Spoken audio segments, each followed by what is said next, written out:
Assalamualaikum warahmatullahi wabarakatuh.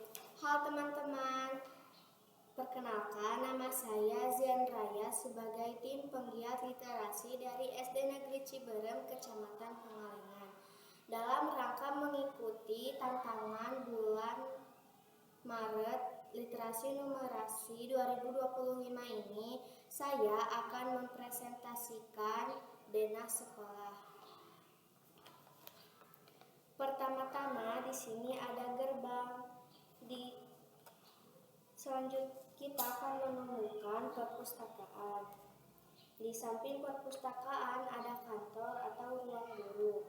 Selanjutnya ada kelas 6, kelas 5, dan kelas 4. Di samping kelas 4 ada kelas 3, kelas 2, dan kelas 1. Di samping kelas 1 ada gudang dan di paling ujung ada WC atau toilet. Di depan WC ada kantor dan aula. Di samping aula terdapat kantin kecil. Di tengah-tengah ruangan ada lapangan upacara.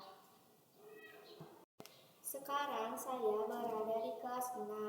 Ini kondisi kelas 6 sekarang yang tidak dilayaki untuk ditempati. Kelas 6 sekarang menggunakan kantor untuk belajar. Meskipun sekolah kami seperti ini, tetapi tidak mengurangi semangat kami untuk belajar.